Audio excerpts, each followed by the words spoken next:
রাসূলুল্লাহ সাল্লাল্লাহু আলাইহি সাল্লাম বলছেন, কিছু মানুষ আছে এরকম যে যারা এমন মাটির মতো, যে মাটিটা উঁচু নিচু, যেমন মনে করেন পাহাড়ের গা ভেসে গা বেয়ে উঁচা জায়গা থেকে নিচা জায়গার যে মাটি পাড়ে দিয়া থাকে, এটা সমান না মাটিটা। ফলে কি হয়, বৃষ্টির পানি পড়লে তো ওই মাটির ভিতরেও কোনো পানি ঢোকে না, আবার উপরেও কোনো পানি জমা থাকে না, কারণ কে তো পড়েই গেছে সব। আল্লাহ নবী সাল্লাল্লাহু আলাইহি সাল্লাম বলেন, কিছু মানুষ আছে এমন, তারা নিজের জন্য কিছু গ্রহণ করে না, অন্য কেউ কিছু বলে না। এই মানুষগুলো একেবারেই অপদার্থ, নিজের জন্য কোনো ভাবনা নাই, মানুষের জন্য কোনো ভাবনা নাই, নিজের ভালোটাও বোঝে না, অন্যের কল্যাণও বোঝে না। এটা গুরুত্বপূর্ণ একটা কথা যে এমন না হয়। একজন মুসলমান মানেই দুটা জিনিস তার সমানভাবে, এক হলো নিজেকে নিয়ে ভাবনা, আর এক হলো মানুষের কল্যাণ নিয়ে ভাবনা। কোরআনুল কারীমের মধ্যে আল্লাহ তাআলা বলছে, দেখেন, ইয়া আইয়ুহাল্লাযীনা আমানু আলাইকুম আনফুসাকুম, হে ঈমানদারগণ, হে মুমিনগণ, তোমরা সকলেই নিজেকে গড়ে তোলো, নিজেকে আঁকড়িয়ে ধরো। অর্থ হলো নিজেকে সাজিয়ে তোলো, গড়ে তোলো।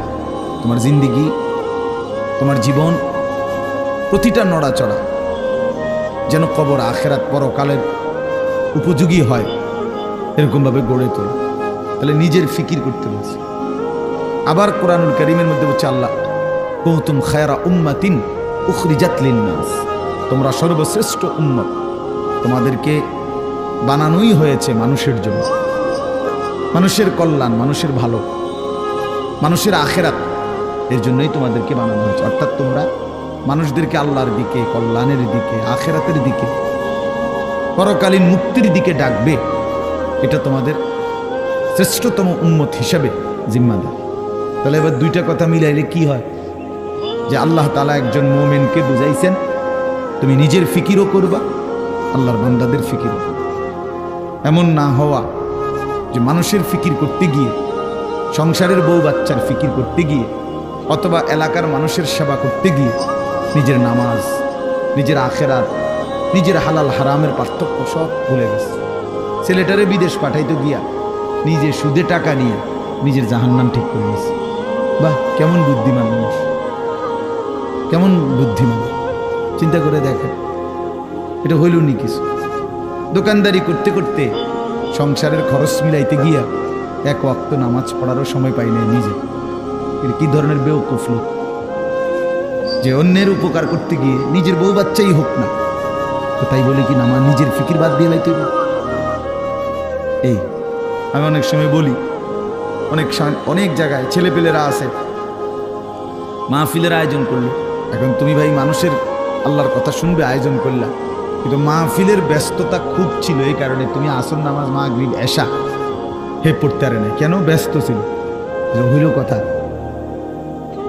তুমি এটা কি বললা? তাই এই যে একটা মানসিকতা আমাদের মধ্যে, এটা একেবারেই ভুল ধারণা, ভুল ধারণা।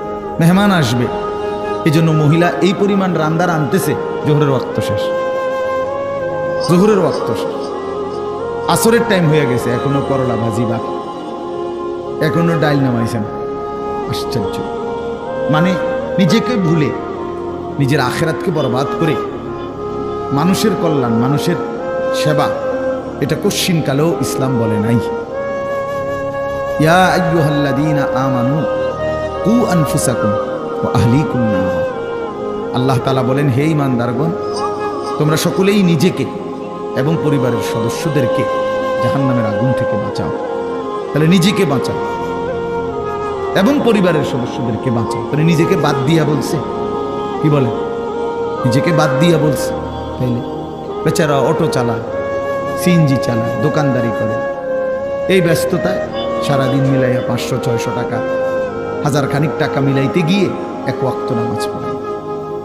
কেন এত কষ্ট করে? বউ বাচ্চার জন্য। আরে বেওকুফ, নিজেরে বললে কেন? নিজেরে বললেন কেন? এই জন্য আল্লাহ তাআলা কোরআনুল কারীমের মধ্যে বলছে, মুমিন উভয়টার মধ্যে সমন্বয় করবে। ইল্লাল্লাযীনা আমানু ওয়া আমিলুস সালিহাত। আল্লাহ তাআলা বলেন, যে ব্যক্তি পূর্ণ ঈমানদার হলো, মানে নিজেকে পূর্ণ ঈমানওয়ালা বানাইল, ওয়া আমিলুস সালিহাত, এবং সমস্ত নেক আমল করলো, এরপরে ওয়া তাওয়াসাউ বিল হক, অন্যকে ঈমানের দাওয়াত দিল, ওয়া তাওয়াসাউ বিস সবর, এবং অন্যকে নেক আমলের দাওয়াত দিল।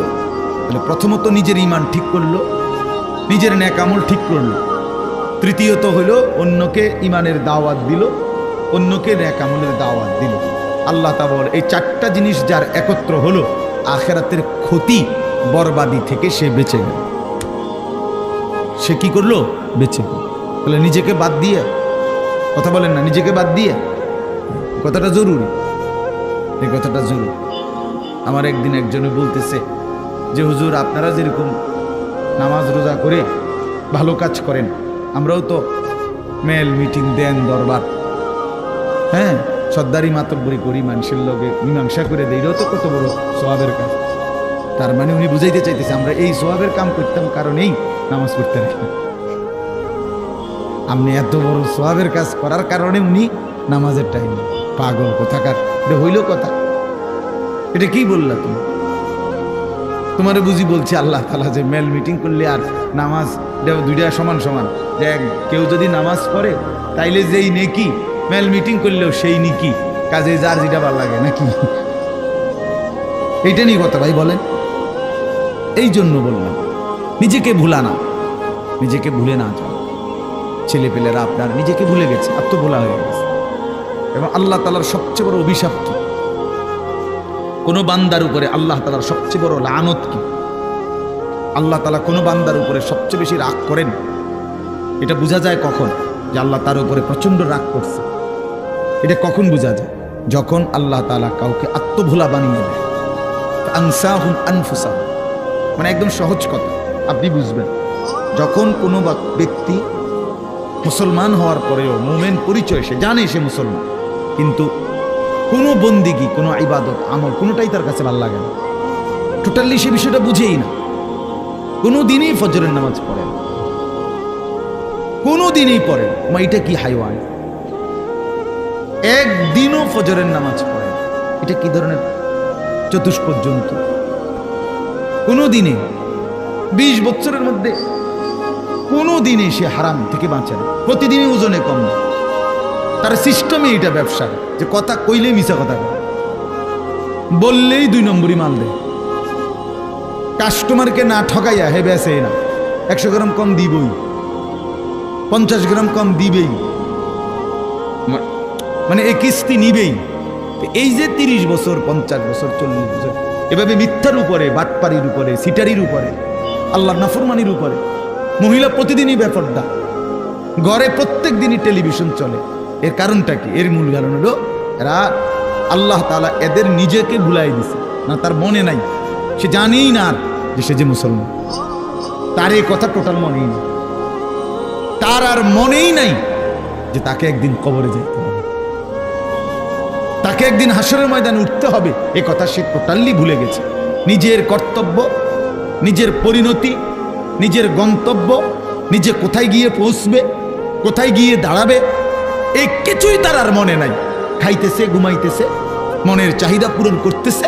এটা একটা চতুষ্পদ জন্তু, জানোয়ার ছাড়া আর কিছু, আর কিছুই। এই আল্লাহ তাআলা তারে নিজেকে ভুলাইয়া দিছে। সে নিজের ভালো, নিজের কল্যাণ এটাই বুঝে, এটাই বুঝে না, এটাই বুঝে না। নাহলে আমি নিশ্চিত, আমি হারাম রোজগার করলে আমি জাহান্নামে যাব। বেটা, আমি জাহান্নামে যাইয়া তুই ফুতুরে ভাত খাওয়াইতে হবে, আমি এত ঠেকা পড়লাম কেন? আমারে কে বলছে এটা? কোন দেশের আইন এটা? কি আল্লাহর আইন না রাষ্ট্রের আইন? যে তুমি হালাল হোক হারাম হোক, মানুষের মাথাত বাড়ি দিয়ে হোক, চুরি করে হোক, ডাকাতি করে হোক, জিফুত খাওয়াইতেই হইব, নাহলে তোমার জাহান্নামের আগুনে জ্বলতে হবে, এরকম কোনো বিধান আছে কোথাও? তো তাহলে এটা কোন নিয়ম? মূল কথা হলো সে নিজের আখিরাত ভুলে গেছে।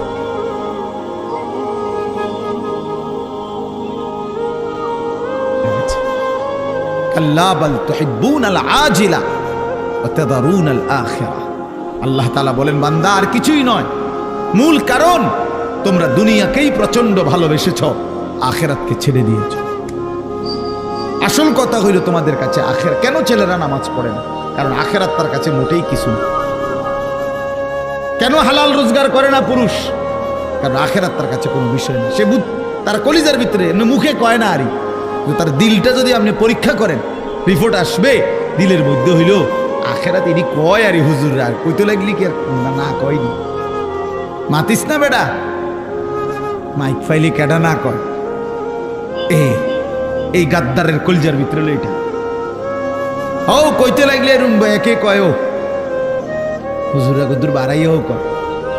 এই জাতীয় কথা করে টিটকারি মাইরা চা দোকানে উড়াই দিলেন। আরে বেটা, হাসরের মাঠ কি চা দোকান? ফাজলামি করলেন যে আপনি, কার লোকে করলেন? কার কথা প্রত্যাখ্যান করলেন? কোরআন শরীফের জন্য আছে জাহান্নামী বান্দা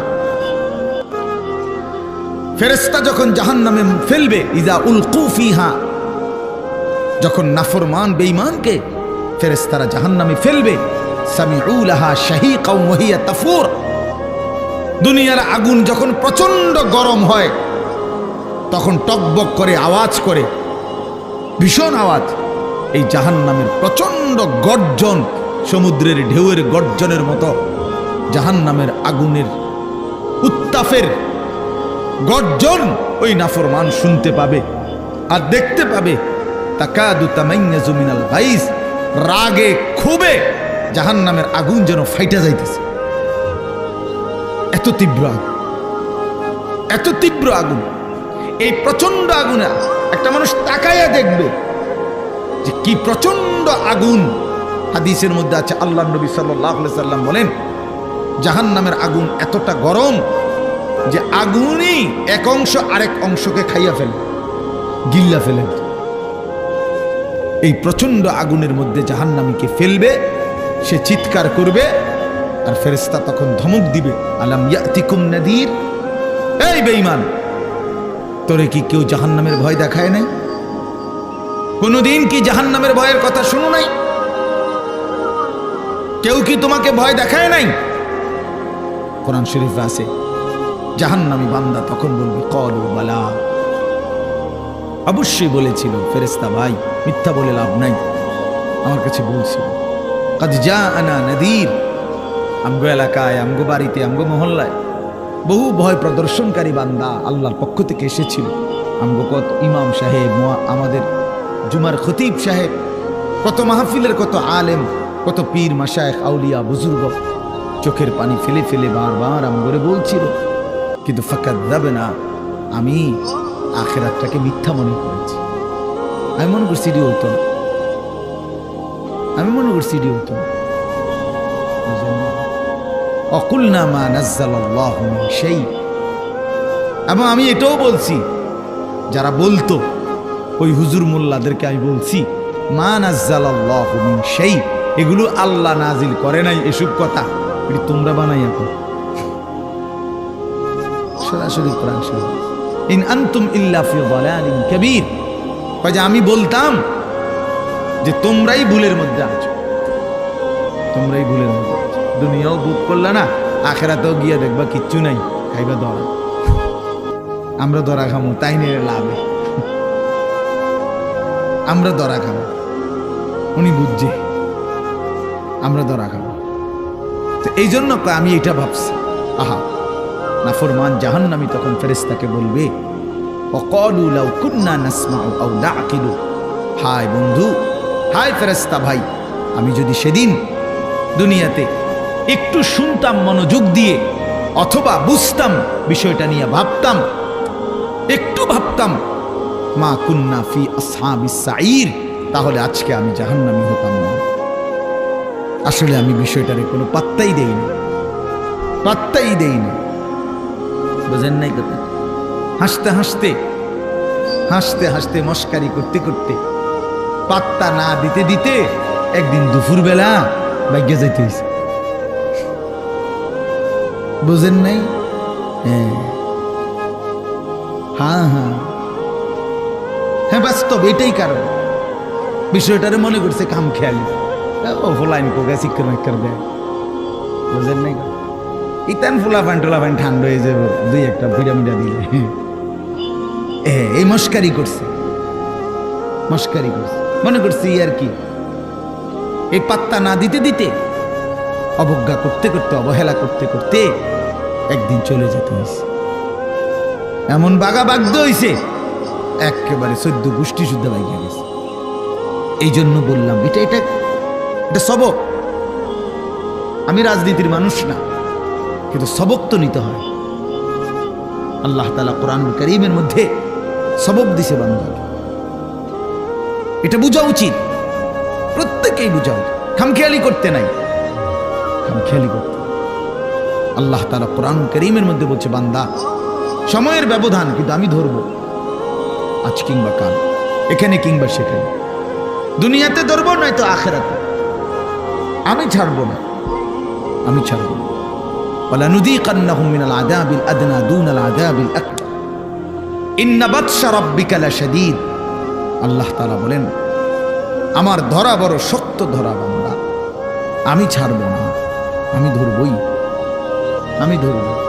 এই জন্য এই যে কয়জন ছেলে আছো ভাই, আমার অনুরোধ, নিজেকে ভুললে, আমি যদি আমাকেই ভুলে যাই, আমি যদি এটাই না বুঝি যে আমি একজন মুসলমান, একজন মুসলমান এভাবে লাগাতার নামাজ ছাড়তে পারে না, একজন মুসলমান এভাবে টানা প্রতিদিন, না না না, আচ্ছা আচ্ছা, না না ঠিক আছে,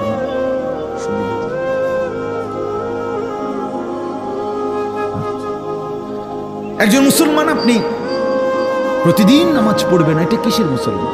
এই মূলত একদম ভুলে গেছে, একদম ভুলে গেছে। প্রতিদিন মিথ্যা বলে কেমনে আবার মুসলমান? কি বুঝেন নাই কথাটা? প্রতিদিন ওজনে কম দেয় কেন? আরে ভুল তো আমারও আছে, ওনারও আছে, ওনারও আছে, ওনারও আছে, আপনারও আছে, অপরাধ আছে আমাদের। মুসলমান প্রত্যেকেরই ভুল হবে, অপরাধ হবে, কিন্তু একটা হলো অপরাধ পাপ, আরেকটা হলো লাগাতার পাপের উপরে মজবুতি। এইটা কি? এটা কি মিয়া? 6 মাসের মধ্যে আজকে আমার ফজরের নামাজের জামাত ছুটে গেছে, হ্যাঁ হতেই পারে। 3 মাসের মধ্যে আজকে আমার 1 রাকাত আমি পাইছি না, হ্যাঁ হতেই পারে। কিন্তু তাই বলে 365 দিন, খোদার একটা বছর একদিনও ফজরের নামাজ কোনোদিনে পড়ে না মুসলমানের বাচ্চা এত বড় জানোয়ার হয় কেমনে মিয়া? মুসলমানের বাচ্চা এত বড় জানোয়ার হয় কেমনে? ওই কোন মার ঘরে জন্ম নিল? ওই কি পরিমাণ আল্লাহরে ভুলে গেল? কথা বলেন না কেন? প্রতিদিন মিশা কথা কয় মানুষে, বুঝি ডেইলি টেলিভিশন চাইডে কি তা চাইতে চাইতে যে 60 বছর হয়ে গেছে, বাঁকা হয়ে গেছে, অন সাদওয়ানে বইয়া বেডিতের নাচ চায়। কেমন নিকৃষ্ট রুচির মানুষ এটা! 60 বছর বয়সী মানুষ বিড়ি খায়। আস্তাগফিরুল্লাহ, আস্তাগফিরুল্লাহ। তো মরবেন কোন দিন? কবর মনে পড়বে কোন দিন? আখিরাত মনে পড়বে কোন দিন? আর তাইলে কোন দিন? মানে এক একজনের হিসাব হইল দুনিয়ায় কমপক্ষে 600 বছর টিকব, অবেহুদা 60, আর রয়েছে 440 না কত, 540। কি এত সকাল আখিরাতের চিন্তা করে কি যাক না 200-400 বছর এরকম কথা বলেন। এমনটাই দুনিয়া, আমাদের হায়াত কি এমন? ওয়ালাম্মা বালাগা আশুদ্দাহু ওয়া বালাগা 40 সানা قال رب أوزعني أن أشكر نعمتك التي أنعمت علي وعلى والدي وأن أعمل صالحا ترضاه وأصلح لي في ذريتي إني تبت إليك وإني من المسلمين। আল্লাহ বলে, আমি যখন আমার বান্দাকে শরীরের মধ্যে শক্তি দিতে থাকি, যৌবনে পৌঁছাইতে থাকি, পৌঁছাইতে পৌঁছাইতে শক্তি দিতে দিতে যখন তার বয়স হয়ে যায় পূর্ণ 40, কত? ওয়াবালাগা 40, 40 মানে 40। আল্লাহ বলেন যখন পৌঁছে গেল 40 বছরে, আল্লাহ বলেন বান্দা এবার 41 বছর থেকেই শুরু করে দুনিয়া একদম ভুলে যাও, শুধুই আখেরাতের দিকে মনোযোগ দাও। 40-এর পরেই দুনিয়া গুটায় ফেলো।